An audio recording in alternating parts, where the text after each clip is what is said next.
How is NBFC different from a bank? In this article, we will discuss about various difference between NBFC and bank. NBFC means non-banking financial companies. By News. India Rating and Research, which rating for non-bank finance companies for financial year 26, has projected that the loan growth of NBFCs would further decline in financial year 26 to 18.5%.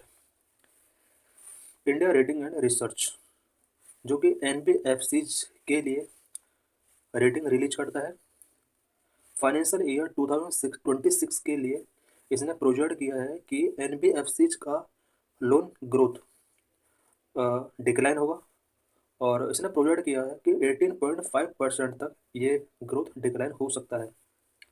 Financial year 2025 India rating and research estimated down 20%। Financial year 2025 के लिए इसने estimate किया है कि 20% तक ये down हो सकता है।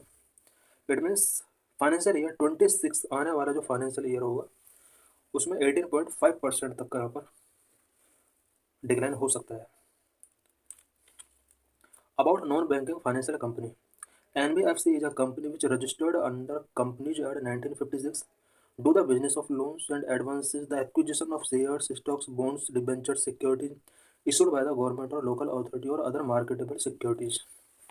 NBFC एक कंपनी है जो कि कंपनीज एक्ट 1956 के अंडर रजिस्टर्ड होती है, लोन रिलेटेड बिजनेस करती है, shares, stock, bonds, debentures, securities का एक्विजिशन करती है जो कि गवर्नमेंट या लोकल अथॉरिटी या मार्केट सिक्योरिटीज के द्वारा इशू किए जाते हैं। A non banking institution which is a company and whose principal business is to receiving deposits under any scheme in a one lump sum or in installment by way of contributions is also a NBFC।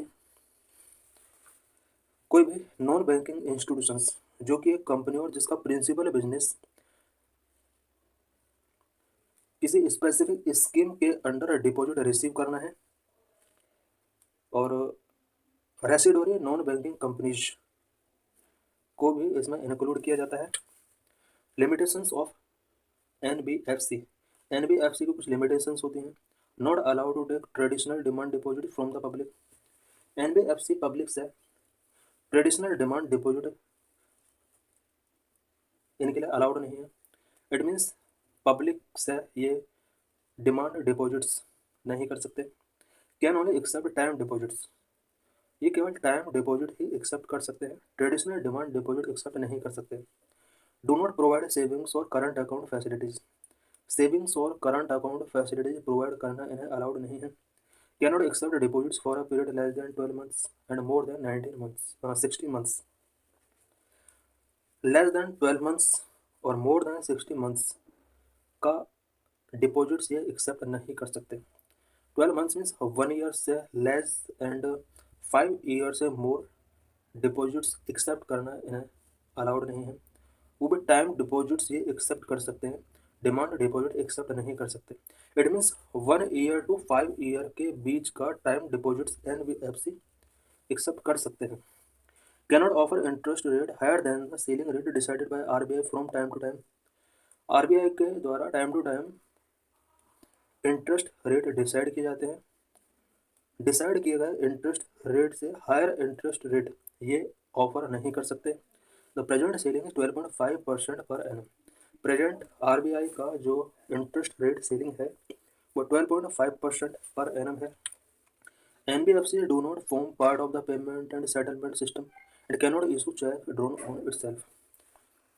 NBFC payment and settlement system का part form नहीं कर सकते और check issue करना इनके लिए allowed नहीं है। Deposit insurance facility of deposit insurance and credit guarantee corporation is not available to depositors of NBFC।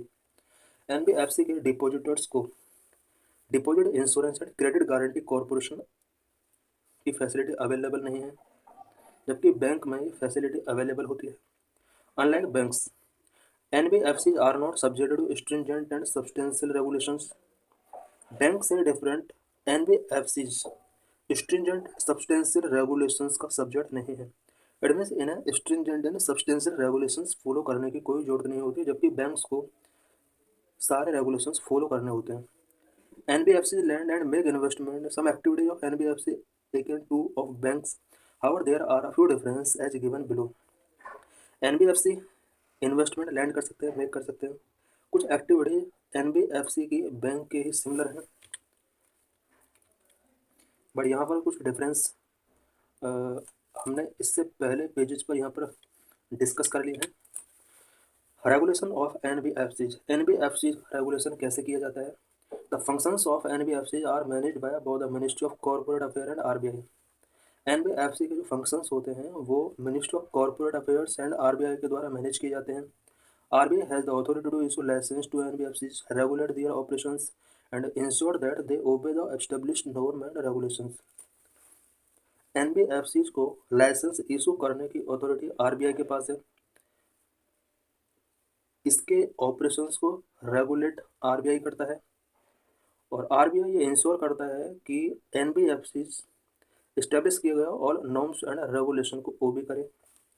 Systematically important NBFCs who have assets rupees 5 crore or more as per the last audited balance sheet are considered systematically important NBFCs। कुछ NBFCs जिनका assets 500 crore या इससे ज़्यादा है last audited balance sheet के according, इस तरह के NBFCs को सिस्टमेटिकली इम्पोर्टेंट NBFCs में काउंट किया जाता है because they have a bearing on the financial stability of the overall economy. Systematically important NBFC इन्हें इसलिए कहा जाता है क्योंकि ओवरऑल इकोनॉमी की फाइनेंशियल स्टेबिलिटी में इनका बहुत बड़ा रोल होता है।